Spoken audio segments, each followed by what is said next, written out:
अस्सलाम वालेकुम and dear student, कैसे हैं आप लोग? ठीक हैं? गुड, माशाल्लाह। पढ़ाई आप लोगों की ठीक जा रही है? ठीक, गुड।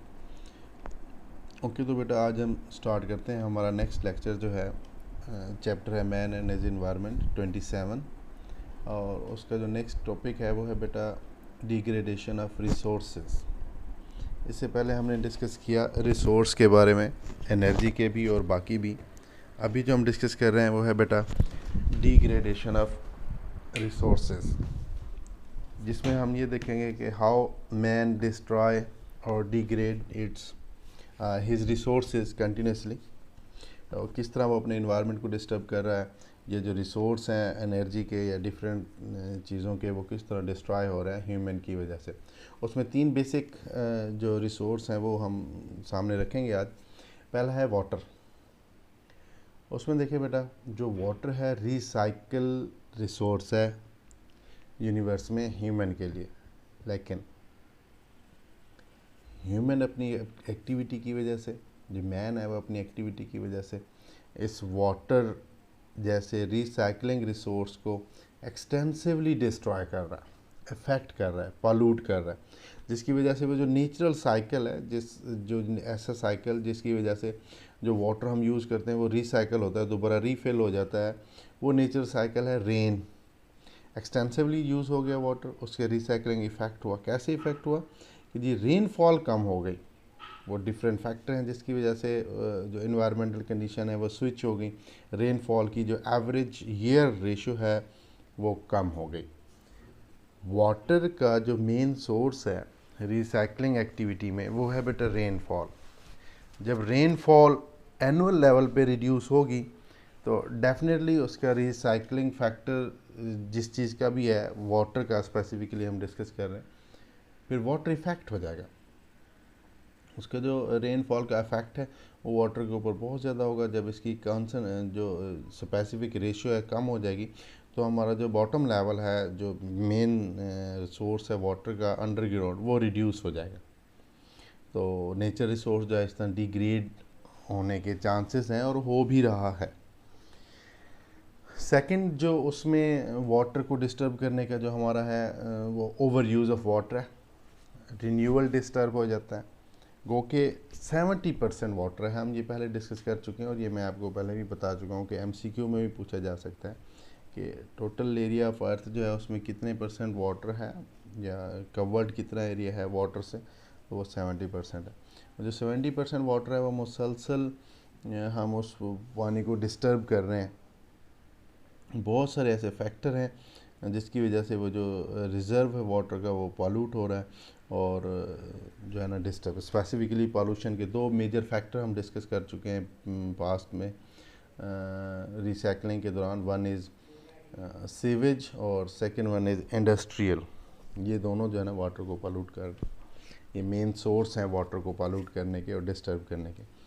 नेक्स्ट जो रिसोर्स है जो डिग्रेड हो रहा है वो है लैंड। ओवरऑल अर्थ का अगर हम मैयर लें एरिया, तो वो है बेटा 30% जो है वो लैंड है। उस 30% लैंड को भी हम कंटिन्यूसली डिस्टर्ब कर रहे हैं। उसमें जो नेचुरल साइकिल के लिए फॉरेस्ट थे वो डिस्टर्ब हो रहे हैं, और उनको डिस्टर्ब करने का जो मेन पीछे ज़रिया है वो है पॉपुलेशन प्रेशर आप कह लें, या इंक्रीज्ड पॉपुलेशन।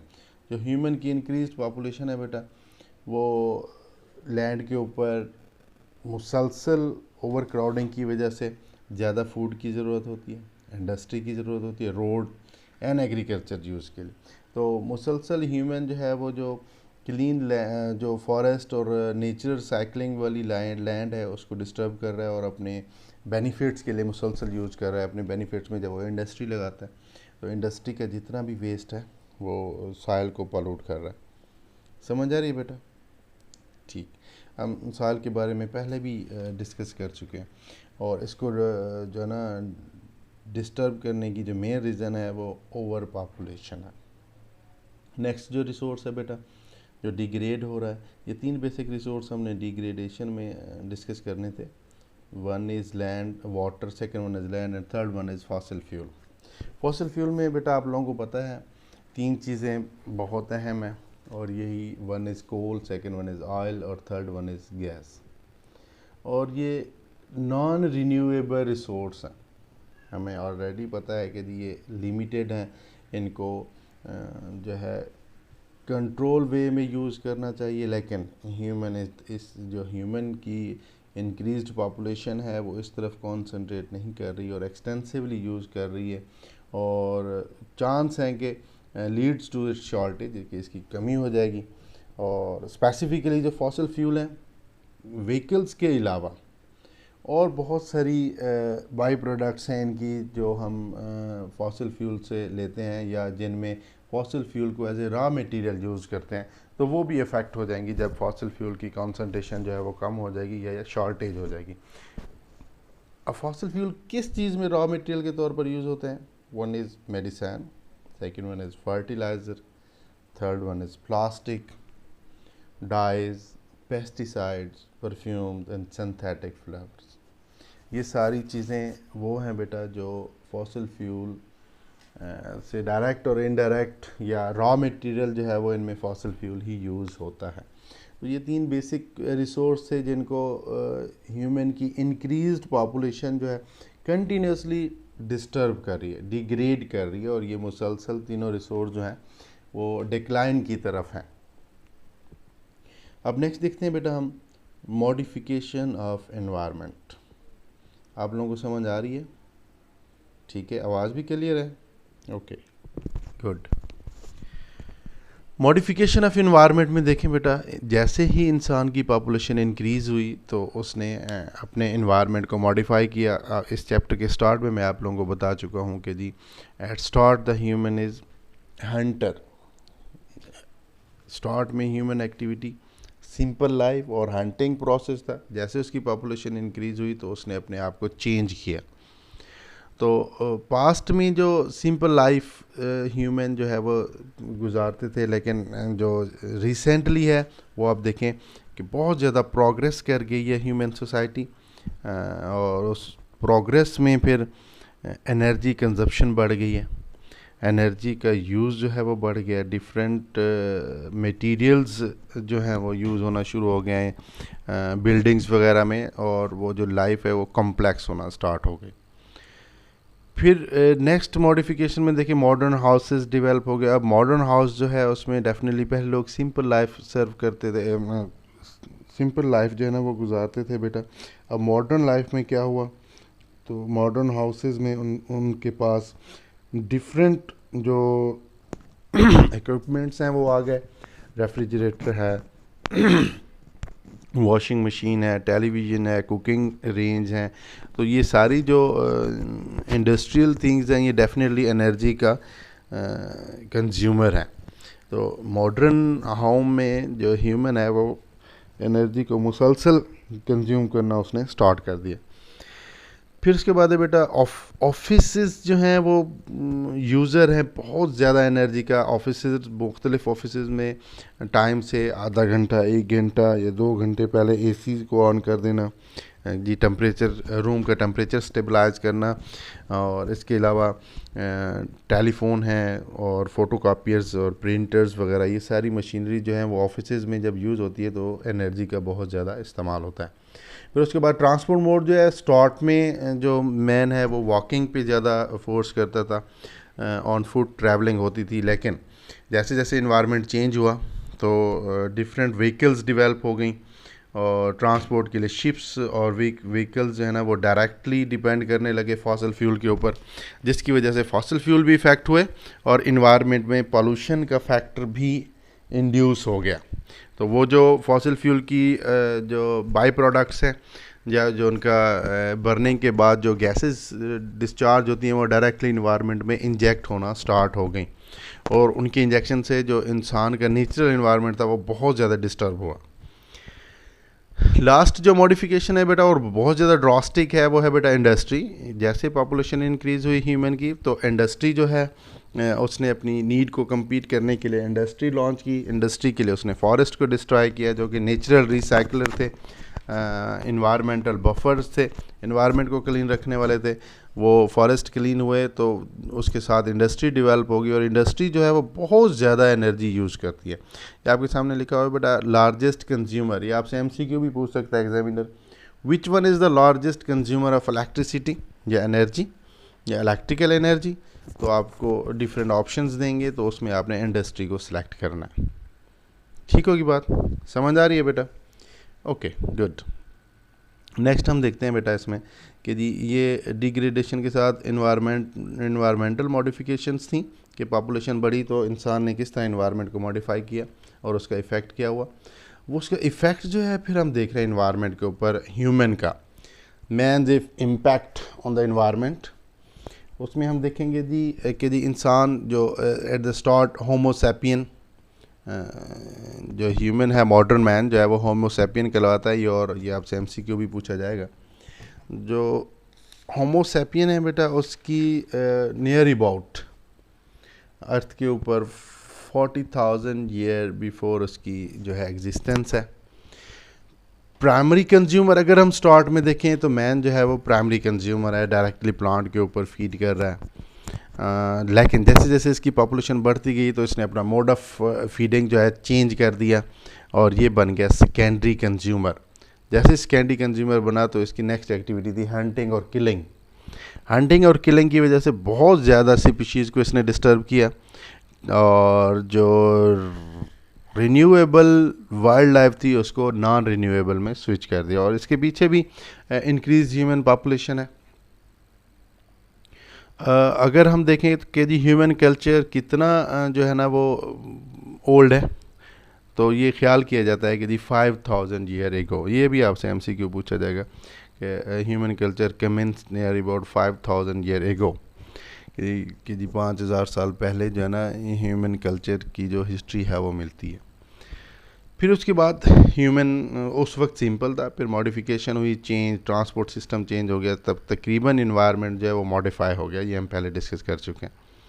अब इंक्रीज पॉपुलेशन का जो नेक्स्ट इम्पैक्ट था वो क्या था बेटा? पॉपुलेशन एक्सप्लोजन, कि अब आबादी इतनी स्पीड से बढ़ी जैसे धमाका होता है, तो वो जो पॉपुलेशन का इंक्रीज लेवल है वो इतना तेज़ी से बढ़ा बेटा कि जी जो मॉडिफाइड इन्वायरमेंट है वो भी डिस्टर्ब हो गया, और इन्वायरमेंट को इंक्रीज पॉपुलेशन की बेस पे इतना डिस्टर्ब कर दिया गया कि वो जो उसके नेचुरल जो पैरामीटर्स थे वो सारे डिस्टर्ब हो गए। अब इंक्रीज पॉपुलेशन और पॉपुलेशन का इम्पैक्ट या ह्यूमन पॉपुलेशन का ग्रोथ रेट या उस पॉपुलेशन की स्टडी कलेक्टिवली कहलाती है बेटा डेमोग्राफी। ये आपसे शॉर्ट क्वेश्चन भी पूछ सकता है एग्जामिनर कि डेमोग्राफी क्या है, तो आप उसमें बताएंगे कि the study of human population and its effect या the growth rate of human population is known as demography. समझ आ रही है? Study of human population and its growth rate या and the effect of human population is known as demography. अब population explosion में हम देखें तो पाकिस्तान को ही हम एग्जांपल ले लें, तो पॉपुलेशन ऑफ पाकिस्तान को अगर हम कैलकुलेट करें तो eight the time of independence 1947 ये 32.5 मिलियन। उसके बाद जैसे ही पॉपुलेशन इंक्रीज हुई 150 to 160 मिलियन इन 2000 में। 1947 नियर अबाउट 53 ईयर्स में ये जो पॉपुलेशन है ये बहुत ज़्यादा ड्रास्टिकली इंक्रीज़ कर गई, और पर ईयर इंक्रीज रेट जो बढ़ा ये 2%, जो कि नेक्स्ट डबल होने के चांसेस हैं और हो भी गया है। और उसके पीछे जो मेन रीज़न है वो क्या है बेटा? वो मेन रीज़न है बेटा better food, medicine and the better living condition. Start में जो ह्यूमन पॉपुलेशन जैसे बढ़ रही थी तो मेडिसिन और बेटर फूड वगैरह नहीं थी, तो लोग बहुत ज़्यादा भूख से मर जाते, प्रॉपर ट्रीटमेंट नहीं होती फिर भी मर जाते, चाइल्ड केयर नहीं होती फिर भी मदर और बेबी दोनों मर जाते, जिसकी वजह से पॉपुलेशन सप्रेस थी, इतनी ज़्यादा तेज़ी से नहीं बढ़ रही थी। जैसे ही मेडिसिन में एडवांसमेंट हुई, बेटर फूड मिल गया और लिविंग कंडीशन ठीक हुई, चाइल्ड केयर में मीन मदर और बेबी दोनों को सेव कर लिया गया, तो पॉपुलेशन तेज़ी से बढ़ना स्टार्ट हो गई। अब तेज़ी से जैसे ही पॉपुलेशन इंक्रीज़ हुई तो उसका जो सेकंड इम्पैक्ट है वो क्या पड़ा? Population pressure. कि पॉपुलेशन प्रेशर इतना ज़्यादा हो गया, खुराक की ज़रूरत इतना बढ़ गई कि जी कुछ एरियाज़ में जो है ओवर क्रॉपिंग, बार बार फूड की नीड के लिए पॉपुलेशन को compete करने के लिए, पॉपुलेशन की डिमांड को compete करने के लिए बार बार क्रॉपिंग की जाती, तो ओवर क्रॉपिंग की वजह से सॉइल की जो फर्टिलिटी है वो बिल्कुल रिड्यूस हो गई, ज़ीरो हो गई। वो जो सॉइल है फर्दर मज़ीद प्लांट को सपोर्ट नहीं कर सकती थी। और इस तरह की एक्टिविटी, ऐसी सॉइल जो अपनी फर्टिलिटी को लूज़ कर दे, उसकी फर्टिलिटी लॉस हो जाए ओवर क्रॉपिंग की वजह से या ह्यूमन एक्टिविटी की वजह से, तो उस को बोलते हैं, उस एरिया को बोलते हैं dust bowl, mean an area that lost is fertility due to over cropping. तो डस्ट बॉल की एग्जांपल आपको नॉर्थ अमेरिका में मिलेगी, और इसी तरह अफ्रीका में भी डेजर्टिफिकेशन की वजह से ऐसे हुआ कि वहाँ काफ़ी अरसे तक वो जो लैंड है वो फर्दर प्लांट को सपोर्ट नहीं कर सकती। तो ये क्यों नहीं कर सकती? ये due to increased population. Increase population की वजह से जो फूड की नीड है उसने ओवर क्रॉपिंग पे फोर्स किया ह्यूमन को, जिसकी वजह से इस तरह की इफ़ेक्ट डस्ट बॉल वाले जो हैं, डस्ट बॉल की जो कंडीशन है वो सामने आई। नेक्स्ट हम देखते हैं बेटा कि ह्यूमन पॉपुलेशन क्राइसिस कैसे हैं, मीन पॉपुलेशन कैसे बढ़ी और उसके बढ़ने की रीज़न क्या है, या उसका जो है इन्वायरमेंट के ऊपर क्या इम्पैक्ट है। तो पहले ही देखें कि बेटा ह्यूमन पॉपुलेशन को इंक्रीज़ करने में पहला जो है फैक्टर्स वो है एक्सप्लोजन का फैक्टर जो है वो है डिजीज़ प्रिवेंटिव मेडिसिन। ये डिजीज़ प्रिवेंटिव मेडिसिन जो है ना वो बना ली गई, बीमारियों को रोक लिया गया, लोगों को सेव करना जो है ना वो शुरू कर दिया गया, जिसका रिज़ल्ट क्या हुआ, कॉन्सिक्वेंसेस क्या हुए, वो हुए बेटा ओवर क्राउडिंग, पॉपुलेशन बढ़ गई, क्राउड बढ़ गया, लोगों की क्वांटिटी बढ़ गई। पहले मेडिसिन इतनी ज़्यादा डेवलप नहीं थी, लोग ग्रेजुअली मर जाते थे, थोड़ी बहुत भी डिजीज़ की वजह से उन्हें ऊपर जाना पड़ता, पॉपुलेशन रिड्यूस थी। लेकिन जब उनको सेव करना स्टार्ट कर दिया बायोलॉजी में, मेडिसिन फील्ड ने, तो रिज़ल्ट क्या हुआ, बहुत सब लोग सर्वाइवल और population increase, result over crowding. समझ आ रही बेटा? Okay good. नेक्स्ट देखिए बेटा, नेक्स्ट है इम्प्रूव न्यूट्रिशन। पहले खुराक कितनी ज़्यादा हाइजेनिक नहीं थी, मतलब उसमें जो है ना वो प्योरिटीज़ नहीं थी, लोग जो है ना न्यूट्रिशन की वजह से भी मर जाते, या खुराक अवेल ही नहीं होती थी। जैसे ही पॉपुलेशन थोड़ी सी बढ़ती फिर कहीं ना कहीं फूड की डेफिशिएंसी हो जाती और बहुत सारे बल्क ऑफ पीपल, बहुत सारे लोग मर जाते, पॉपुलेशन कंट्रोल हो जाती। और वो वाला फैक्टर जो बहुत सारे लोगों को ले जाता था वो था स्टारवेशन। अब जैसे ही न्यूट्रिशन में इम्प्रूवमेंट आई, डिफरेंट वैरायटीज़ डेवलप हो गई और क्विकली जो है ना प्रोटीन सिंथेसिस और बाकी चीज़ें डेवलप होना शुरू हो गई, तो स्टारवेशन जैसे फैक्टर जो हैं वो कम हो गए। अब डेफिनेटली स्टारवेशन एक ऐसा फैक्टर था जो काफ़ी क्वांटिटी में ऐसे आप समझें ड्रिफ्टिंग करवाता था, जीन फ्रीक्वेंसी की ड्रिफ्टिंग, मीन बहुत सारे 2-2, 300 लोग, 2-2 हज़ार लोग इस वजह से मर जाते, स्टारवेशन। आप फर्स्ट ईयर में भी पढ़ चुके हैं, चैप्टर नंबर 7 में, आयरिश पोटैटो फैमिन। 2.5 लाख से लेकर 1 मिलियन जो है ना लोग जो है स्टारवेशन से मर गए। तो डेफिनेटली वो पॉपुलेशन का हिस्सा थे, पॉपुलेशन कंट्रोल, लेकिन इम्प्रूव न्यूट्रिशन की वजह से अब वो जो पॉपुलेशन है वो डेफिनेटली इंक्रीज़ हो रही। नेक्स्ट फैक्टर है बेटा लिविंग स्टैंडर्ड इम्प्रूव। जैसे लिविंग स्टैंडर्ड इम्प्रूव हुआ, लोग इतना तेज़ी से लोगों की पॉपुलेशन इंक्रीज़ हुई कि जो फूड है वो कम बढ़ना शुरू हो गया। अब आम लोग भी हाइजेनिक फूड की तरफ जो है ना वो डेवलप होने और हाइजेनिक फूड की डिमांड में पड़ गए, जिसकी वजह से आउटस्ट्रिप जो है ना वो फूड का हो गया। फिर लास्ट फैक्टर जो कि बेस है, जो कि पॉपुलेशन को इंक्रीज़ करने का मेजर फैक्टर है, वो है बेटा चाइल्ड केयर। चाइल्ड केयर इतनी ज़्यादा हो गई कि जी at the time of birth बहुत सारे लोगों को पोस्ट केयर नहीं मिलती थी, पोस्ट बर्थ केयर नहीं मिलती थी, जिसकी वजह से बेबीज़ की डेथ हो जाती थी और आगे पॉपुलेशन कंट्रोल थी। लेकिन जैसे चाइल्ड केयर एनहांस हुई तो उसका रिज़ल्ट क्या हुआ, ओवर पॉपुलेशन।